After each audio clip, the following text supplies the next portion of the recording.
Anda seorang pejabat fungsional? Pernah nggak sih ngerasa capek ngumpulin setumpuk berkas cuma buat buktiin kinerja? Nah, ada kabar super bagus nih. Aturan main karir Anda baru aja dirombak total, dan semuanya jadi jauh lebih simpel. Yuk kita bedah bareng-bareng gimana aturan baru ini bisa jadi jalan tol buat karir Anda. Nah, ini dia pertanyaan utamanya.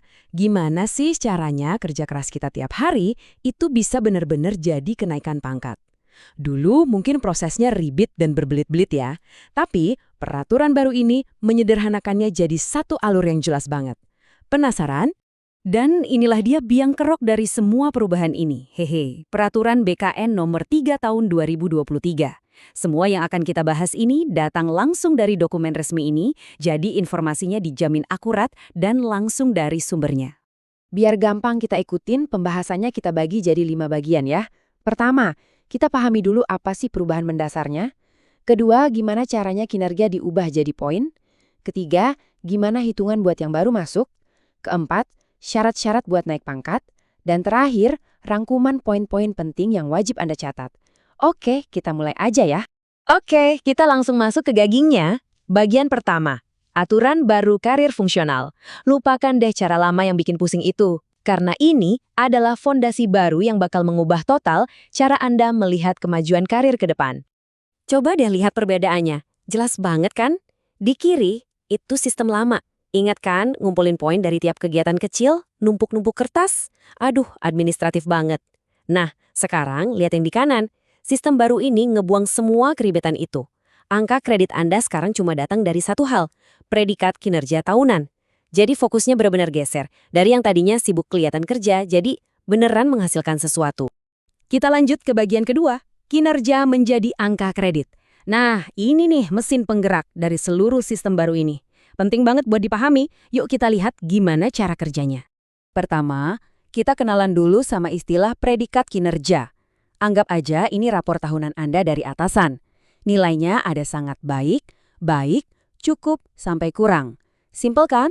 Tapi jangan salah, predikat inilah yang jadi fondasi dari segalanya di sistem baru ini. Terus ada yang namanya angka kredit. Ini poin yang Anda kumpulin buat naik pangkat. Kalau dulu ngitungnya satu-satu dari tiap kegiatan, sekarang lupakan aja cara itu. Di sistem baru, angka kredit ini adalah hasil konversi langsung dari predikat kinerja Anda tadi. Gampangnya, rapor bagus, ya poinnya juga banyak. Jadi, inti dari segalanya tuh cuma ini. Penilaian kinerja tahunan Anda sekarang secara otomatis diubah jadi poin angka kredit. Kinerja Anda luar biasa, poinnya langsung melesat. Bener-bener sesimpel itu. Mungkin Anda penasaran gimana sih matematikanya? Sebenarnya gampang kok. Predikat kinerja Anda itu ada bobotnya. Misalnya, predikat baik itu nilainya 100%. Kalau dapat sangat baik, Anda dapat bonus, jadi 150%. Nah, angka persentase ini tinggal dikalikan sama angka koefisien yang sudah tetap untuk setiap jenjang jabatan. Jadi, makin tinggi jenjang dan makin bagus predikat Anda, makin gede juga poin yang didapat setiap tahunnya. Oke, sistemnya udah kita bahas.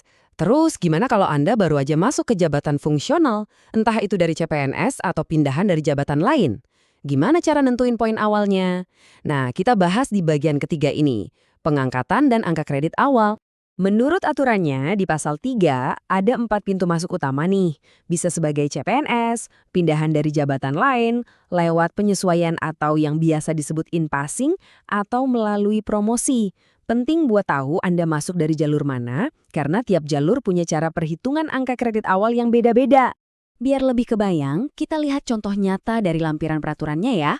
Misalnya ada seseorang pindah dari jabatan pengawas ke analis hukum ahli muda. Poin awalnya itu nggak dimulai dari nol loh. Poinnya dihitung dari 2 hal. Pertama, konversi kinerja selama di jabatan lama. Dan kedua, ada yang namanya angka kredit dasar untuk jenjang barunya. Nah, seperti yang kita lihat di sini, dengan menggabungkan keduanya, dia memulai karir fungsionalnya dengan modal 150 poin. Lumayan kan? Nah, sekarang kita sampai di bagian yang paling ditunggu-tunggu nih, syarat buat naik pangkat. Setelah poinnya kumpul, apalagi sih yang dibutuhin buat benar-benar lompat ke level selanjutnya? Anggap aja ini adalah peta jalan karir Anda. Ada 3 gerbang utama yang harus Anda lewati buat naik pangkat. Dan ketiganya ini wajib terpenuhi semua, nggak bisa salah satu aja. Pertama, syarat waktu, minimal 2 tahun di pangkat yang sekarang. Kedua, syarat poin, angka kredit kumulatif Anda harus mencapai target. Dan yang ketiga, syarat konsistensi. Kinerja Anda minimal harus baik selama 2 tahun terakhir berturut-turut.